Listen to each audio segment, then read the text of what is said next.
So yeah, certainly a lot of positives in terms of where your swing was, in terms of the angles and swing planes before. You were sort of coming up on this line before and basically chopping wood. As I said, you almost gone a little bit too far under plane. So as this club goes back, now the setup for me is looking really good with the grip, but sort of halfway back here now, that club almost leaving the screen there and just very much kind of behind you. We say want to be the club somewhere in this kind of window here. So got the different colours, somewhere between these sort of blue lines would be where we want to sit, okay? And sort of roughly on line there with your toe. If it's a bit on the inside, we'll get a nice draw. A bit on the outside, might get a nice fade. But that where you are there now, for me, is just way too far inside and leads to potential, obviously.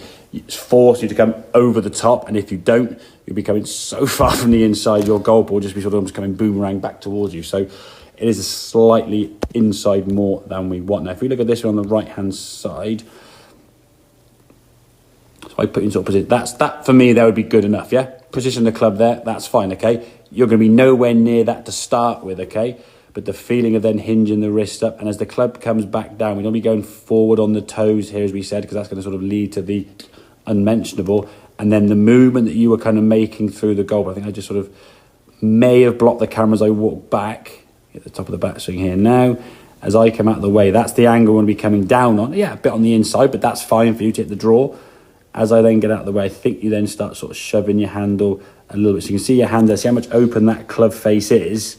That's going quite a bit right. See how steep your hands are there? Yeah. So that's going to be a movement you're going to do where you almost try to anti-hook it, which is going to lead that heel into the goal pool a little bit more than you want. And then choom, Mr. Shank's going to come in there and shoot off the side there. So when you do that again, when I got that here, I think you got back here.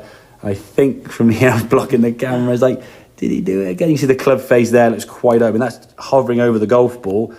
I mean, that club face is aiming almost 60-ish degrees out to the right. So where that club is at, you're kind of coming in like that.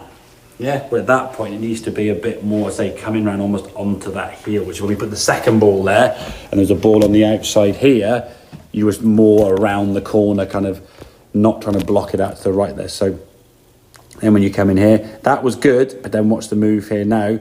That club face, almost 90 degrees, very much sort of pushed out in front. And again, trying to get that kind of shaft lean that people talk about. For me, just you try and put shaft lean down. That's basically the shadow over your golf ball there.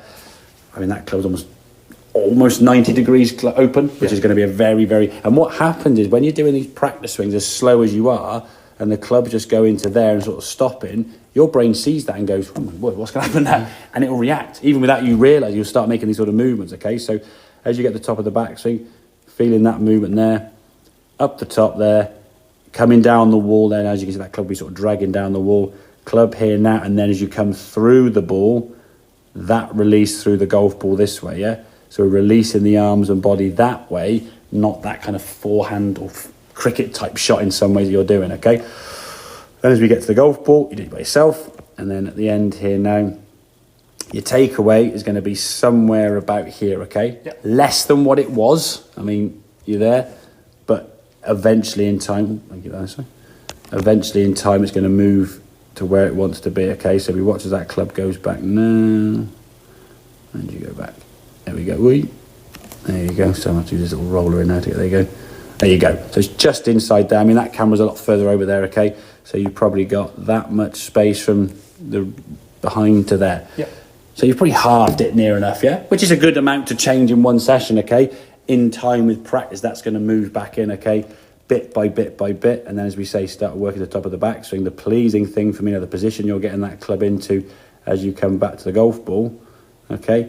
There's a little bit of a, you can see that sort of like little bit of dip. And that's why going back on here now kind of eliminates the shank, but it's encouraging to bring the golf club back. You kind of have to come over the top. Yeah.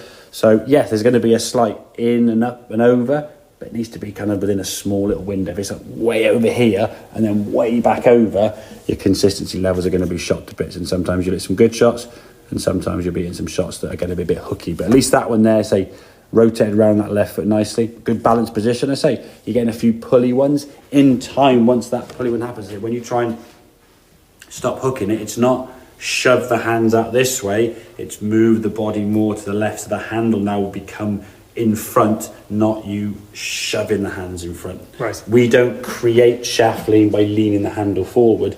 we move the body better with a square club face, and that will create the sort of shaft lean that's going to give you the extra launch angle and the more efficient shot, as we said. And that's why it's going 20 yards further potentially, if not more. So cool. Does that make sense then? Yeah, awesome. Cool. I have a couple more then.